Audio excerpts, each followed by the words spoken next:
లో లేనప్పుడు ప్రత్యేకించి దక్షిణాసియా మధ్య ఆసియా దేశాలు మనం ఒక ఉపఖండంగా భారతదేశం ఎలా సఫర్ అవ్వబోతున్నాయి, ఎలా ఆల్రెడీ సఫర్ అవుతున్నాయి, లాంగ్ టర్మ్లో మనకు ఎదురయ్యే ఇబ్బందులు ఏంటి, అవకరాలు ఏంటి, ఇవన్నీ చెప్పుకుంటూ వచ్చారు. బట్ ఇంకేమైనా ప్లాన్ బి కానీ ప్లాన్ సి కానీ మనకు ఉన్నాయా? అంటే మనం ఇంకా ప్రత్యామ్నాయ ఇంధన వనరుల మీద దృష్టి పెట్టడానికి యాజ్ ఇట్ ఈస్గా మనం ఎక్విప్ అయి ఉన్నామా? దానిలో పుష్ే కదండి మనకి ఇప్పుడు ఎక్కువ వస్తుంది. ఎక్కువ PCR please check, PCR please check ఎక్కువ వస్తుంది చూడండి. ఇప్పుడు పర్లేదు, ఐ థింక్ ఇప్పుడు పర్లేదు. ఓకే, సో దానిలోనే కదండి. వన్ ఏంటంటే మీకు డిపెండెన్స్ తగ్గించుకోవాలి అంటే మనకి ఎప్పుడు మనకి 15 days కన్నా ఎక్కువ స్ట్రాటజిక్ ఆయిల్ రిజర్వ్స్ ఉండేవి కాదు మన దేశానికి. బట్ కరెంట్ గవర్నమెంట్ తీసుకున్న డెసిషన్ ఏంటంటే మనం 100 days స్ట్రాటజిక్ రిజర్వ్స్ చేసాము. అంటే 75 days regular running reserves plus 25 days strategic reserves, 100 days reserves ఏ టైం కైనా మనం మెయింటైన్ చేస్తాం. దాంతో పాటు యూఏ దగ్గరికి వెళ్ళి అక్కడ కూడా మనం ఐ థింక్ 1 month లేకపోతే 60 days నాకు ఎగ్జాక్ట్ ఇది గుర్తులేదు, వాళ్ళ దగ్గర స్ట్రాటజిక్ రిజర్వ్స్ మీరు స్టోర్ చేసి పెట్టండి ఇండియాకి, ప్యూర్లీ ఫర్ ఇండియా అని చెప్పి అదొక అగ్రిమెంట్ చేసుకున్నాం మనం.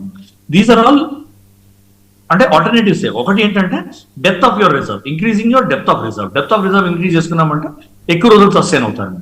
That is one obvious logical reason. రెండోది ఏంటంటే పుష్ టు ఇథనాల్ అనేది వస్తుంది. ఇప్పుడు చాలా మంది అపోజ్ కూడా చేస్తున్నారు. ఇథనాల్ 20 వచ్చింది, ఇథనాల్ 10 నుంచి ఇథనాల్ 5 నుంచి ఇథనాల్ 20 వచ్చింది, పుష్ టు ఇథనాల్.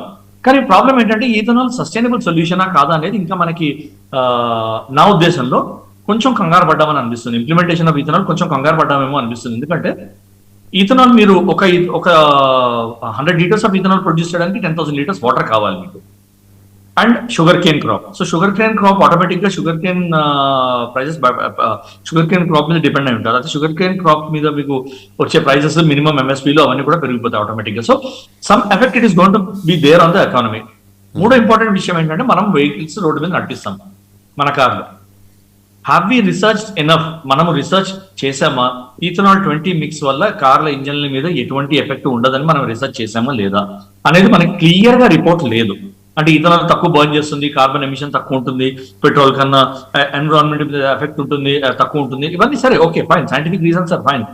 కానీ యాక్చువల్గా ప్రిపేర్ అయి ఉన్నాం. కోట్ల వెహికల్స్ మనం రోడ్డు మీద తిరుగుతున్నాయి. ఈ వెహికల్స్ అన్నింటిని ఏం చేస్తాం? ఇథనాల్ 20 మిక్స్ చేస్తే ఏమైనా మోడిఫికేషన్స్ చేయాలా, లేకపోతే ఏమైనా ఇవి సర్వైవ్ అవుతాయి, ఎటువంటి రిస్క్ లేదు ఈ వెహికల్స్ కి, ఫ్యూచర్ లో వచ్చేవన్నీ ఇథనాల్ 20 కాంప్లైంట్ ఉంటాయి, ఇథనాల్ 20 అండ్ అప్వర్డ్స్ కాంప్లైంట్ ఉంటాయని ఏమైనా ఉందా రిపోర్ట్? అలాంటి రిపోర్ట్స్ ఇంకా ఏమి గట్టిగా రాలేదు గవర్నమెంట్ వైపు నుంచి. దాంతో ఏంటంటే ఒక లెవెల్ ఆఫ్ అన్ఈజ్ ఒకటి సెటిల్ అయింది ఇండియాలో ఇథనాల్ 20 మిక్స్ కోసం అని. అందుకనే పుష్ చేస్తుంది government, which is the right thing to do. Push చేయాలి, ఇంప్లిమెంట్ చేయాలి లాంగ్ టర్మ్ లో, సో దట్ మన పెట్రోల్ మీద డిపెండెన్సీ ఈ ఫాసిల్ ఫ్యూయల్స్ మీద డిపెండెన్స్ అనేది తగ్గాలంటే ఎప్పుడొకప్పుడు పుష్ చేసి మనం తీసుకోవాలి. That is the long way forward. అలాగే హైడ్రోజన్ ఇది మీద కూడా, హైడ్రోజన్ ఫ్యూయల్ మీద కూడా మనం రీసెర్చ్ చేస్తున్నాం. అది కూడా ఒక కొలిక్కి వచ్చింది.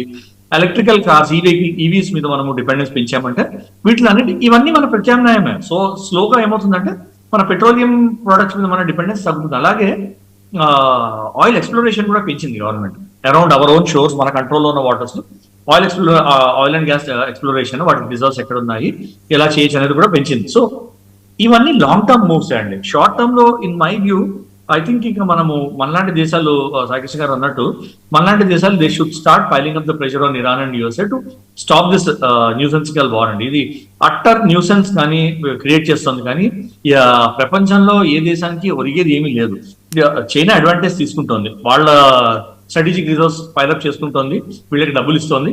ఒకటి మనం అబ్జర్వ్ చేయాల్సింది ఏంటంటే క్రూడ్ ఆయిల్ ప్రొడక్షన్ సార్ ఇప్పుడు కూడా $11.5 billion వాళ్ళు ఈ వార్ లోనే వాళ్ళు ప్రొడ్యూస్ చేసి ఎక్స్పోర్ట్ చేశారని ఒక రిపోర్ట్ ఉంది.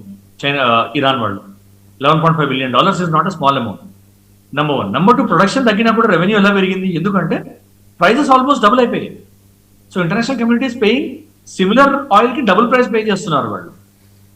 సో వాళ్ళకి ఇరాన్కి వచ్చేది బెనిఫిటే దీనివల్ల, ఆయిల్ సేల్ వల్ల. అండ్ ఎంటైర్ హార్మోన్స్ మీద కంట్రోల్, సరే బ్లాకేడ్ పెట్టామన్నారు కానీ but Iran is also controlling కదా. యూఎస్ఏ ఎంటైర్ హార్మోన్స్ మీద కంట్రోల్ ఉంటే దేవుడు అసలు అయిపోయింది, ఇంకా ఇరాన్ కంట్రోల్ లేదనేది. కానీ బట్ సెక్షన్స్ వాళ్ళు కంట్రోల్ చేస్తున్నారు, సెక్షన్స్ ఇరాన్ కంట్రోల్ చేస్తుంది.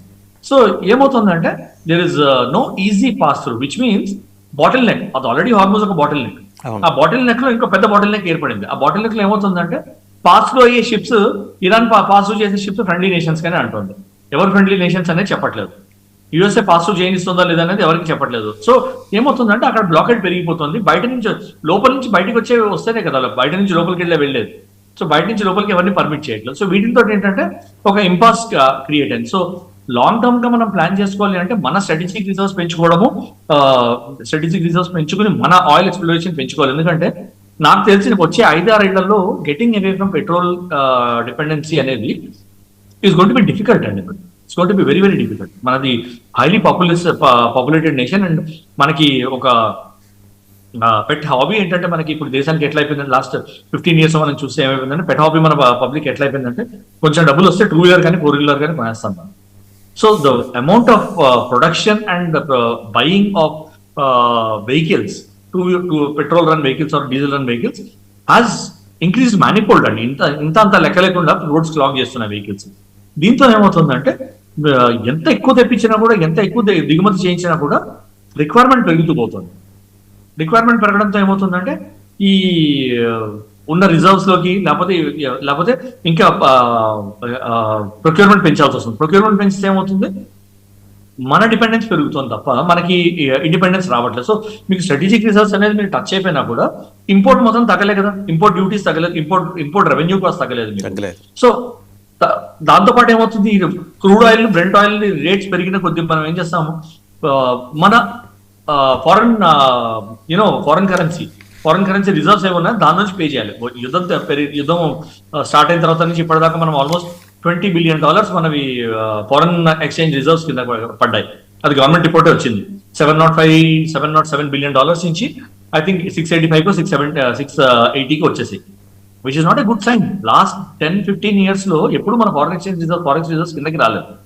కిందకి వచ్చాయి అంటే మన రిసోర్సెస్ డిప్లీట్ చేస్తున్నాం కదా, which is not a good sign. ఎన్నాళ్ళు చేస్తాం అట్లా? ఇంత కష్టపడి తెచ్చుకునేది మళ్ళీ ఎన్నాళ్ళు చేస్తాం? So somewhere we have to get involve, somewhere we have to at least మనకి ఆర్ కంప్లీట్ గా రష్యన్ ఆయిల్ తెప్పించుకోవడం మొదలెట్టాలి. మనం చీప్ ఆయిల్ తెప్పించుకోవడం మొదలెట్టాలి, which we have increase procurement. కానీ మొత్తం రష్యన్ ఆయిల్ కి డిపెండెన్సీ షిఫ్ట్ చేసే స్కోప్ లో ప్రెజెన్స్ లో ఉన్నామా అనేది నాకు వన్స్ అగైన్ రష్యా దగ్గర నుంచి షిఫ్ట్ చేయించడానికి, తెప్పించడానికి ట్రాన్స్పోర్ట్ కాస్ట్ ఎక్కువ ఉంటాయి మనకి. ఆయిల్ చీప్ గా వచ్చినా కూడా ట్రాన్స్పోర్ట్ కాస్ట్ ఎక్కువ, డిస్టెన్స్ ఎక్కువ కాబట్టి. సో ఇవన్నీ మనం కన్సిడర్ చేయాలి. మొత్తం కాంటినెంట్ తిప్పి తిరిగి రావాలి. సో టైం ఎక్కువ పడుతుంది, మీకు కాస్ట్ ఎక్కువ అవుతుంది, లాజిస్టిక్ కాస్ట్ ఎక్కువ అవుతుంది. దాని తర్వాత మనకి అంత స్టోరేజ్ కెపబిలిటీ ఉందా లేదా అది కూడా మనం చూసుకోవాలి కదా. సో ఇవన్నీ ఇఫ్స్ అండ్ బట్స్ ఉన్నాయండి మనకి. సో మన డిపెండెన్స్ ఇప్పుడు మనం ఇమీడియట్ గా మనం 100 days నుంచి 150 days చేయగలుగుతామా స్ట్రాటజిక్ రిజర్వ్స్ అంటే? మన దగ్గర అంత స్పేస్, అంత లాజిస్టిక్స్ ఉన్నాయా అంటే I have my own doubts. I don't know, అంటే నాకు జెన్యున్ గా తెలియదు. మళ్ళీ maybe some experts maybe able to comment on it. కానీ చాలా కష్టపడి మనం ఆ 15 days నుంచి 100 days వచ్చాము. చాలా కష్టపడి 10 years పట్టింది మనకి 15 days నుంచి 100 days కి రావడానికి.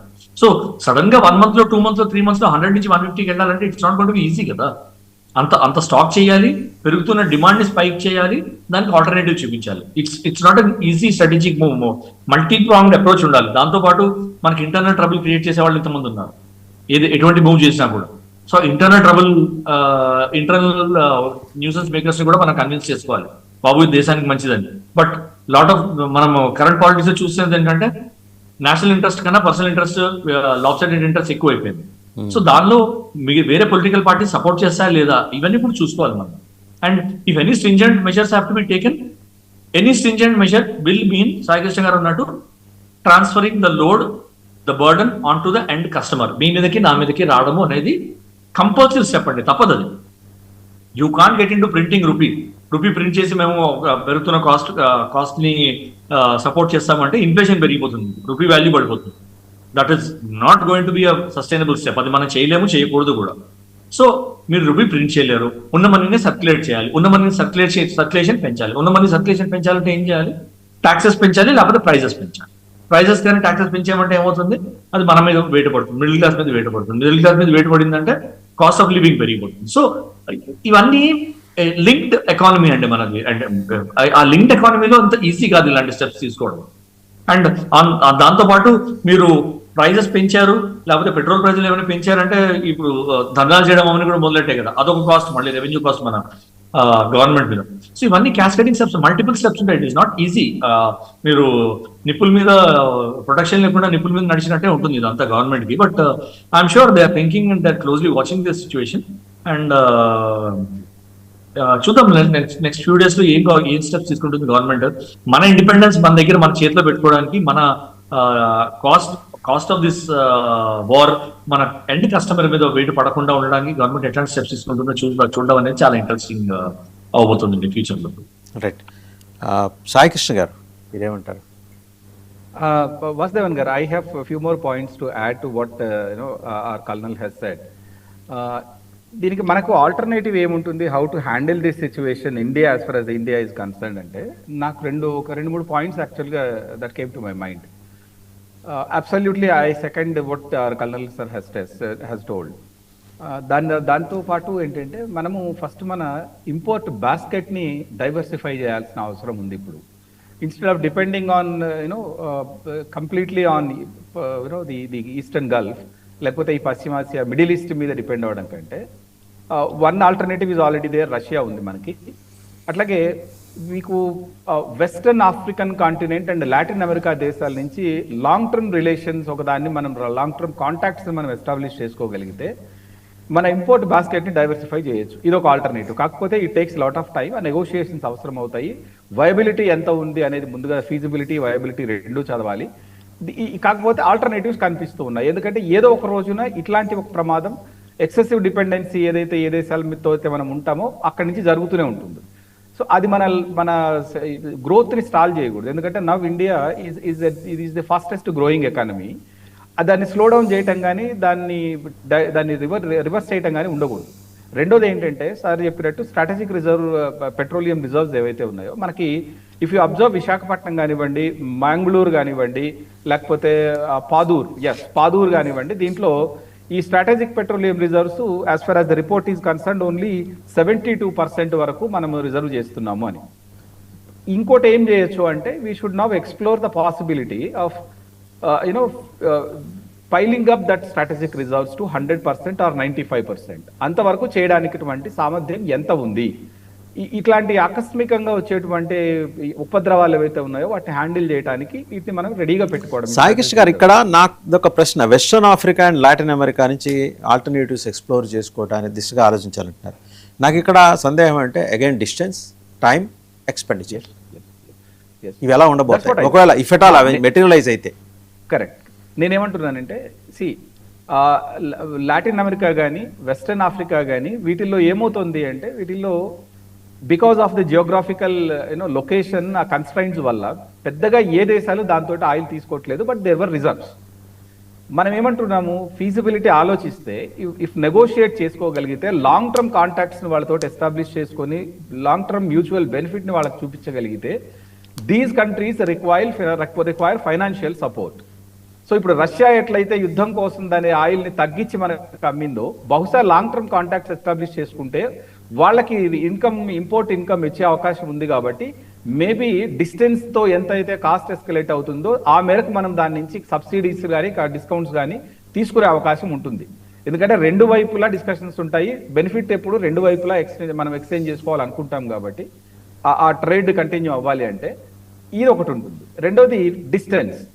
సో డిస్టెన్స్ అనేది ఇప్పుడున్న పరిస్థితుల్లో distance is not a matter. There is అనేది మనకు అంతర్జాతీయ జలాల నుంచి పైప్ లైన్లు వేయటం అనేటువంటి ఒక పద్ధతి ఆల్రెడీ ఎప్పటి నుంచో ఉంది. ఈ అంతర్జాతీయ జలాలు ఎవరి కింద ఉండవు. కాబట్టి ఎట్లాంటి వార్ సిచ్యువేషన్ లో అయినా దీన్ని ఎవరు టచ్ చేయరు అనేటువంటి ఒక చేయకూడదు అనేది ధర్మం సార్. బట్ ఆ ధర్మాన్ని వైలేట్ చేస్తే సో అట్లాంటి ఛాలెంజెస్ ఆయిల్ ఇంపోర్ట్ చేసుకునేటప్పుడు ఎప్పుడైనా ఉంటాయి వాసుదేవన్ గారు. In spite of these limitations, how best we can establish diversify our import basket అనే దాని మీదనే రెండు దేశాలు, ఏ దేశంతో అయితే మనం ఈ డీల్ మాట్లాడుకుంటామో ఆ దేశంతో కూర్చొని చర్చించుకోవాలి.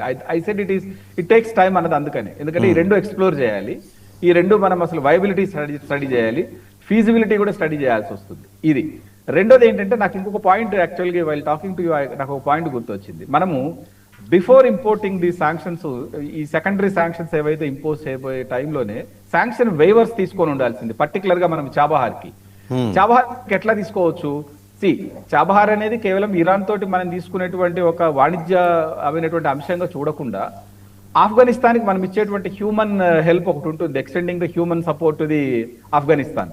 దానికి మనం ఒక లైఫ్ లైన్ గా చూపించుకున్నట్టయితే ఆబ్వియస్ గా ఇది రెండు రకాలుగా ఉపయోగపడుతుంది. మనకు ఈ గ్వాదర్ ఎయిర్పోర్ట్ కి చైనా బెల్ట్ అండ్ రోడ్ కి ప్రత్యామ్నాయంగా దీన్ని చూపించుకోవచ్చు. It is an strategic alternative.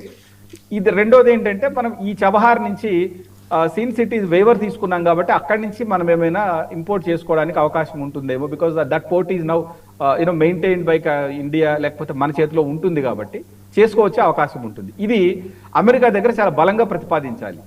అయితే దీంతో ఒక చిన్న ప్రాబ్లం ఏముందంటే అమెరికా అంతకు ముందులాగా bilateral relations between America and India అట్లా లేవు.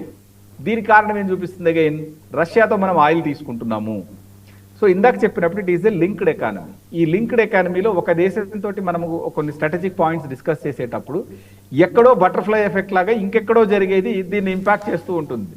సో ఈ సెకండరీ శాంక్షన్స్ నుంచి మనము ఎగ్జామ్షన్స్ వేవర్స్ తీసుకోవడానికి రష్యాతో మనం ఆయిల్ తీసుకుంటున్నటువంటి ఈ process it may impact the discussions about the Chabahar.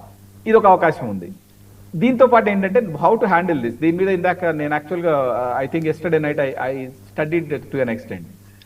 ఈ నాన్ డాలర్ ట్రేడ్ మెకానిజమ్స్ ఏవైతే ఉన్నాయో వాటిని ఇంకొంచెం ఎక్స్పాండ్ చేయటం, లేకపోతే ఎక్కడైతే అవి ఆగిపోయి ఉన్నాయో వాటిని ఈ ఓస్ట్రో మెకానిజం అంటారు యాక్చువల్గా వీటిని. ఈ ఓస్ట్రో అకౌంట్స్ ఇవి రూపీ రియాల్ కానివ్వండి, లేకపోతే రూపీ రూబుల్ కానివ్వండి, వీటిని దీన్ని పునరుద్ధరించుకోవడం.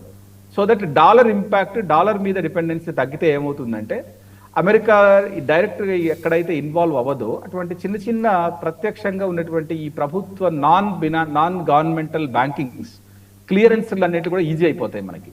సో మనకి ఈ ఆంక్షల పరిధిలోకి రాము అట్లా చేసుకున్నప్పుడు. డాలర్ మీద డిపెండెన్సీ తగ్గి మనం ఈ ఓస్ట్రో మెకానిజం ని అడాప్ట్ చేసుకోగలిగితే. బట్ మీరు అన్నదానికి సంబంధించి నాకు ఒక ప్రశ్న సార్. ఇప్పుడు రూపీ రూబుల్, రూపీ రియాల్ ఇలా మనం చేసుకుంటే రేపొద్దున ఇరుచుకుపడతాడు కదా మళ్ళీ ప్రపంచ పోలీస్. అదే కదా నేను అంటుంది. అంటే ఇప్పుడు అమెరికా పోలీస్ విరుచుకుపడతాడు అంటే విరుచుకుపడ్డా కూడా తట్టుకోగలిగిన కెపాసిటీ భారత్ ఉంది. నేను అంటుంది ఏంటంటే అందుకనే ఆ నెగోషియేషన్స్ ఇది ఒక మల్టీ ఫేసెడ్ వాల్ ఫ్రంట్ లాంటిదే. ఇది కూడా బైలేటరల్ రిలేషన్స్ కానివ్వండి, ఒక దేశంతో సంబంధాలు నేర్పడం అనేది ఖచ్చితంగా ఆ ఇబ్బందులు ఉంటాయి. కానీ మనము ఈ వార్లో ఎక్కడ డైరెక్ట్గా ఇన్వాల్వ్ అవ్వలేదు కాబట్టి మనం ఏం చెప్పాలి అమెరికాకి అంటే, ఒకవైపు అమెరికా తోటి బాస్ నా long term impact financial strategies కానీ ఫైనాన్షియల్ ప్లాన్స్ దీనివల్ల ఇబ్బంది పడుతున్నాను నేను, కామన్ మ్యాన్ ఈజ్ సఫరింగ్. నువ్వు ప్రపంచము సౌభాగ్యం మాట్లాడుతుంటావు కదా, మరి దీనివల్ల నా దేశానికి నేను ఎక్కడ ఇన్వాల్వ్ కాకపోతే నేను ఎందుకు పే చేయాలి దీనికి? Why should world pay for your conflict? అదొకటి బలంగా మాట్లాడాలి. ఆ లైన్ తీసుకోవాలి. Now the time has come, you should increase the pressure on the US government to rethink its strategy on invading Iran. అదొకటి. రెండు, దాంతో పాటుగా కలిపి చూపించాల్సింది ఏంటంటే నా దేశంలో చిన్న చిన్న non financial or non governmental banking system ఒకటి ఉంది, దీనికి క్లియరెన్స్ అవసరం అవుతుంది. ప్రతిదీ నేను డాలర్లోకి రాలేను. చిన్న దేశాలతోటి చిన్న చిన్న ట్రాన్సాక్షన్స్ చేసేటప్పుడు let me do in my own currency, exchange of కరెన్సీతో చేయనివ్వండి. ఇది రెండు మనం తీసుకోగలిగితే it can handle this situation. వాడు విరుచుకుపడ్డా కూడా మనం చిన్న చిన్న broken or piecemeal service కింద చేసుకుంటూ వస్తాం. ఏ కంట్రీ అయినా ఏం చేస్తుందంటే ఒక పెద్ద ఫైనాన్షియల్ ట్రాన్సాక్షన్ శాంక్షన్ వేవర్లోకి రావాలి అంటే, ఫిట్ అవ్వాలి అంటే they break it into several pieces.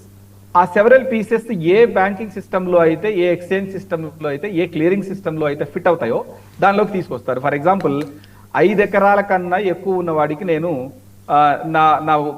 నా పథకాన్ని అమలు చేయను అంటే 4 ఎకరాల 9 సెంట్లు 90 సెంట్లు ఉన్న వాడికి అది వర్తిస్తుంది. వాట్ 10 సెంట్లతో ఏం తేడా వస్తుంది? Nobody nose. అట్లాగే హైవేకి 500 మీటర్ల పక్కన 500 మీటర్ల లోపు బార్ ఉండకూడదు, లేకపోతే వైన్స్ ఉండకూడదు. 501 మీటర్లో ఉంటే ప్రాబ్లం ఉండదు. సో ఈ 499కి తెచ్చాడు అనుకోండి, దాన్ని exempted from the conditions. So that's what I'm saying, breaking down into different small pieces of transactions. అట్లా తీసుకొని వచ్చే ఒక పద్ధతి ఎప్పుడు భారతదేశం ఫాలో అవుతూనే ఉంటుంది. దాన్ని ఇంకొంచెం పదును పెట్టాల్సి ఉంటుంది. Now the time has come, అగ్రెసివ్గా యుఎస్ తోటి మనము పర్సూ చేయాలి. అట్లాగే ఆల్టర్నేటివ్ స్ట్రాటజీస్ మీద, ఆల్టర్నేటివ్ మన diversification of the import basket మీద దృష్టి పెట్టాలి. వీటితో పాటు existing oil reserves, strategic reserves ఏవైతే ఉన్నాయో వాటి ఫుల్లెస్ట్ కెపాసిటీకి దాన్ని మనం పైలప్ చేసుకొని రిజర్వ్స్ పెట్టుకోవాలి. ఆల్టర్నేటివ్లీ ఈ మూడిటితో పాటు భారతదేశ ప్రజల్ని ముందు ఏదైతే ఒక ఈ ఇథనాల్ E20 బ్లెండెడ్ ఏదైతే ఉందో దీని మీద ఉన్న అపోహల్ని క్లియర్ చేస్తూ లాంగ్ టర్మ్ స్టడీ జరిగినటువంటి రిజల్ట్స్ దేశం ముందు ఉంచుతూ మనం ఇంపోర్ట్ తగ్గించుకోవాలి అంటే దేశంలో ఉన్నటువంటి రిసోర్సెస్ని యూజ్ చేసుకుంటూ నాన్ ఫాజిల్లో లేదా మిక్స్డ్ ఫాజిల్కి వెళ్లాల్సిన అవసరం ఉంది అనేది కన్విన్స్ చేస్తే దానికి సంబంధించినటువంటి ఇంజిన్స్కి సంబంధించిన R&D క్వికప్ అయ్యి రోడ్డు మీదకి అటువంటి వెహికల్స్ వచ్చినట్టయితే జనాలకు కొంత నమ్మకం పెరుగుతుంది. దేశాన్ని మనం ఏదో ఒక రకంగా ఈ ఆయిల్ డిపెండెన్సీని ఇప్పుడు కాకపోతే ఇంకొక 10 years తర్వాత అయినా ఇది ఖచ్చితంగా తగ్గిస్తేనే 2047 నాటికి మన గవర్నమెంట్ ఏదైతే మాట్లాడుతుందో వికసిత భారత్ డెవలప్డ్ ఇండియా అనేది అది సాధ్యమవుతుంది. లేకపోతే 80 rupees of your earning you should spend for oil reserves and oil imports only. And దాని impact on the other GDP or other impact on the consumer cascading effect ఇదంతా కూడా. క్యాస్కేడింగ్ ఎఫెక్ట్ ఒకటి ఉంటుంది, butterfly effect ఒకటి ఉంటుంది. ఈ రెండింటితోటి దేశం ఇబ్బంది పడాల్సిన పరిస్థితి వస్తుంది. So now the government has to take a strong call on how to negotiate in these terms. Right. Colonel Parameshwar గారు, ఫైనల్గా ఒక విషయం చెప్పండి. ఇఫ్ ఇదే సిచ్యుయేషన్ ఇలాగే కొనసాగితే క్రూడ్ ఆయిల్ ధరలు బాగా పెరుగుతున్నాయి. సామాన్యుడికి అంటే ఎండ్ యూజర్లో అది ఎండ్ కన్జ్యూమర్ అనాలేమో, ఎండ్ కన్జ్యూమర్కి భారతదేశంలో పెట్రోల్ లీటర్ ఒక 200 రూపాయలకి పెరిగిపోయే ప్రమాదం ఏమన్నా సమీప భవిష్యత్తులో కనిపిస్తుందా? ఇది ఇట్లా కంటిన్యూ అయిందంటే ఇంకో 6 నెలలు కంటిన్యూ అయిందంటే ఏం చెప్పలేమండి. మనం స్లోగా సప్లై తగ్గింది. మన స్ట్రాటజిక్ రిజర్వ్స్ లో మనం ఆల్రెడీ అంటే ఇప్పటిదాకా గవర్నమెంట్ స్టేట్మెంట్ అయితే ఇవ్వలేదు స్ట్రాటజిక్ రిజర్వ్స్ ని టచ్ చేస్తున్నాము అని. కానీ టచ్ చేశారంటే మెల్లగా మీ స్ట్రాటజిక్ రిజర్వ్స్ పెరిగి అంటే ఎక్కడో ఒక ట్రాన్స్ఫర్ అవుతుంది కదా. లోడ్ ట్రాన్స్ఫర్ ఏంటంటే ఆయిల్ కంపెనీస్ ని లాస్ లో సస్టైన్ చేయలేమండి ఎక్కువ రోజులు. అండ్ యాజ్ ఆఫ్ నో కొంచెం గవర్నమెంట్ కంట్రోల్ చేస్తుంది, ప్రైసెస్ డీనోటిఫై చేసినా కూడా కంట్రోల్ చేస్తుంది అనేది క్లియర్ గా తెలుస్తుంది. పెంచకుండా వాళ్ళు ఆయిల్ కంపెనీస్ పెంచకుండా వాళ్ళ ప్రొడక్షన్ కాస్ట్ పెరిగింది, వాళ్ళ సప్లై కాస్ట్ పెరిగింది, వాళ్ళ లాజిస్టిక్ కాస్ట్ ఉంటాయి. వాళ్ళ పెట్రోల్ బంకుల్లో వాటిల్లో వాళ్ళు సప్లై చేసే ట్రక్కులకి వాటికి అందరికి వాళ్ళు సాలరీస్ ఇచ్చుకోవాలి, పేమెంట్స్ ఇచ్చుకోవాలి. వాళ్ళు గవర్నమెంట్ సపోర్టెడ్ కాబట్టి వాళ్ళు కూడా ఏం పెద్ద గొడవ పెట్టకుండా ఉన్నారు. ఎందుకంటే government will pump in funds if needed. Government will pump in funds sustain their losses. అందుకని వాళ్ళు లాసెస్ లో ఉన్నా కూడా బుక్స్ లో లాసెస్ చూపిస్తున్నారు, సస్టైన్ అవుతున్నాయి. కానీ ఎక్కడో చోట కాల్ తీసుకోవాలి కదా. లాసెస్ ఇన్సర్మౌంటబుల్ అయిపోయాయంటే ఇంప్లోజన్ జరుగుతుంది, ఎకనామిక్ ఇంప్లోజన్ జరుగుతుంది. అది కాకుండా మళ్ళీ ఎకానమీని బ్యాలెన్స్ చేసే యాక్షన్ ఫైనాన్స్ మినిస్టర్ తీసుకోవాలి, తప్పదు అది. సో ఇది ఇంకో 6 నెలలు జరిగింది యుద్ధం, ఇలాగే కంటిన్యూ అయింది అనుకోండి 6 నెలలు ఏడాది, ఏం జరుగుతుంది? ఎక్కడో చోట వేడి పడుతుంది కదా, ఎవరో ఒకళ్ళ మీద వేడి పడుతుంది. మీ కన్స్యూమర్ ధరలు పెరిగిపోతాయి, పెట్రోల్ డీజిల్ ధరలు పెరుగుతాయి, ట్రాన్స్పోర్టేషన్ కాస్ట్ పెరుగుతాయి, ప్రొడక్షన్ ధరలు పెరుగుతాయి. మీరు రోజు కొనుక్కునే కూరగాయల ధరలు కూడా పెరుగుతాయి. పెట్రోల్ ఒకటే కాదు, పెట్రోల్ డీజిలే కాదు. మీరు కిలో 30 రూపాయలు 40 రూపాయలు కొనుక్కున్న టమాటాలు ఉల్లిపాయలు కూడా 100 రూపాయలకి 200కి చేరుకుంటాయి. అలా చేరుకుంటే ఎంత గొడవ అవుతుందో మీకే తెలుసు, మీకే అర్థం అవుతుంది. సో ఇవన్నీ మనం ఏదో ఒక ఫామ్ లో ఏదో ఒక క్వాంటమ్ లో మనం చూసినవి. ఇవన్నీ సప్లై చైన్ స్ట్రెయిన్ అయిందంటే అది వేటు అల్టిమేట్ గా ఎండ్ యూజర్ కి పడడం గ్యారంటీ. సరే, డబ్బులు ఉన్నవాళ్ళు వాళ్ళ same once again strategic reserves లో డబ్బులు ఉన్నవాళ్ళు వాళ్ళు సస్టైన్ అయిపోతారు. మిడిల్ క్లాస్ వాళ్ళు లాంటి వాళ్ళు సఫర్ అవుతారు. ఎందుకంటే వాళ్ళకి అప్పుల భారం పెరుగుతుంది, ఇంట్రెస్ట్ భారం పెరుగుతుంది. సో ఇవన్నీ ఒక సర్క్యులర్ ఎఫెక్ట్ అన్నమాట, ఒక చైన్ లింక్ లాంటిది. ఒక చైన్ విరిగిందంటే మొత్తం చైన్ లింక్ ఫెన్స్ అంతా విరుగుతుంది, విరిగినట్టే. అన్ని లింక్స్ విరగక్కర్లేదు. సో ఇది లాంగ్ టర్మ్ లో ప్రపంచానికి మంచిది కాదు. ఆయిల్ డిపెండెన్స్ ఉన్న దేశాలు, మనలాంటి దేశాలకి అసలు మంచిది కాదు. సో ఆల్రెడీ మనం ఇంకోటి చూడాల్సింది ఏంటంటే భారతదేశం సైలెంట్ గా చేస్తున్నది ఏంటంటే అరేబియన్ సీలో ప్రెజెన్స్ పెంచుతోంది. అరేబియన్ సీలో ప్రెజెన్స్ పెంచడం ఎందుకంటే to dominate Arabian sea and Chabahar. Saikrishna గారు అన్నట్టు కంప్లీట్ గా కరెక్ట్. చాబహార్ మీద కొంచెం కంట్రోల్ తెప్పించుకోవడానికి అరేబియన్ సీలో ప్రెజెన్స్ పెంచుతుంది. అదే కాకుండా in future maybe if need be మన ఆయిల్ షిప్స్ ఏవైతే వస్తున్నాయో వాటిని ఎస్కాట్ చేయడం can also be another option అండి. మన ఫోర్సెస్ బట్టి ఎస్కాట్ చేయడం కూడా ఒక ఆప్షన్. మనం సర్వైవ్ అవ్వాలంటే మనం ఏమైనా చేయాలి. As of now neutrality maintain చేస్తున్నాము. లాంగ్ టర్మ్ లో కూడా మనం న్యూట్రాలిటీ మెయింటైన్ చేయడమే మంచిది. ఎందుకంటే మనకి 3 దేశాలతో మంచి రిలేషన్స్ ఉన్నాయి. అది కాకుండా గల్ఫ్ దేశాలతో కూడా మంచి రిలేషన్స్ ఉన్నాయి. ఒకవైపు దుంకి ఇన్నాళ్ళు చేసిన 10-15 ఏళ్ళు చేసిన కష్టాన్ని సముద్రంలో తోసేయడం మంచిది కాదు. So we have to maintain hour neutrality maintain చేస్తూనే మనం అందరినీ ఎంగేజ్ చేసి రష్యాతో ఎట్లా ఎక్కువ చేయాలి. రష్యాతో ఆల్రెడీ టారిఫ్స్ తగ్గించింది, చేస్తున్న దాని వల్ల పడిన టారిఫ్ రేటుని యూఎస్ఏ తగ్గించింది రష్యా ఆయిల్ మీద చేసిన దీన్ని. సో రష్యాతో ఇంకా ఎంగేజ్ చేసి రష్యాతో తీసుకోవడమో లేకపోతే ఆఫ్రికన్ దేశాల దగ్గర తీసుకోవడమో అనేది అంటే పబ్లిష్ చేయరు గవర్నమెంట్. ఇప్పుడు పబ్లిష్ చేయకుండా యాక్షన్స్ తీసుకుంటే very good, very nice. But వాటి వల్ల వచ్చే లాజిస్టిక్స్ స్ట్రెయిన్, వాటి వల్ల వచ్చే కరెన్సీ స్ట్రెయిన్ ని ఎలా ఎలా మిటిగేట్ చేయాలనేది కూడా గవర్నమెంట్ ప్లాన్ చేసుకోవాలి. ప్లాన్ చేసుకుని ఆచితూచి స్టెప్స్ వేసే టైం వచ్చేసిందండి. ఎందుకంటే ఇది తగ్గుతుంది అనుకున్నాం. మార్చ్లో అయిపోతుంది, ఏప్రిల్లో అయిపోతుంది అనుకున్నాం. ఇప్పుడు ఆగస్ట్లో వచ్చి కూర్చున్నాం మనం. ఆగస్ట్లో కూడా ఇంకా మనకి ఎటు వెళ్తుందో తెలియట్లేదు. It's a big impasse. And ఇంకో 3 నెలలు 4 నెలలు వీళ్ళ మధ్యంతర ఎన్నికలు జరిగి వాటి రిజల్ట్స్ వచ్చి ట్రంప్ మళ్ళీ కుదుట పడేంత దాకా వెయిట్ చేయాలి అంటే I don't think many countries in the world are in that position అండి.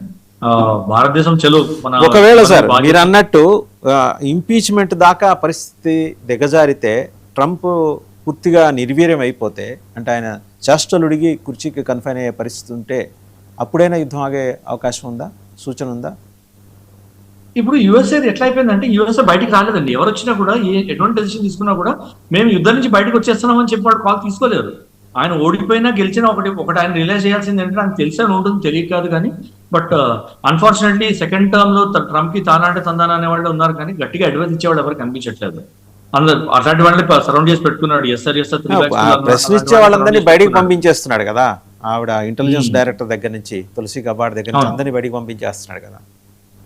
ఆయనతో డిసైడ్ చేసిన వాళ్ళందరినీ బయటికి పంపించేస్తాడు. సో ఏమవుతుందంటే తెలిసి కూడా కాల్ తీసుకోలేకపోతున్నారు. తెలుసు వాళ్ళకి ఇప్పుడు యుఎస్ఏ చేతిలో లేదు. యుఎస్ఏ యుద్ధం నుంచి బయటికి రావాలంటే యుఎస్ఏ చేతిలో లేదండి. అది మనం చాలా క్లియర్ గా అర్థం చేసుకోవాలి. 3 దేశాలు, it's a tripartite impasse, triangular impasse. Israel, Iran, USA ముగ్గురు ఆన్ బోర్డ్ వచ్చి సొల్యూషన్ వస్తేనే కానీ ఈ యుద్ధం ఆగే ప్రసక్తి లేదు. ఏదో ఒక దేశం విత్డ్రా చేసింది అన్న జరిగింది చూశారు కదా. ఈ 2 దేశాలు విత్డ్రా చేసుకున్నారు, USA, Iran. Major stake holders withdraw చేస్తున్నారు. ఏమైంది? వారం రోజుల్లో అది కొలాప్స్ అయింది, 15 రోజుల్లో కొలాప్స్ అయింది ఆ peace. So it is not going to be easy.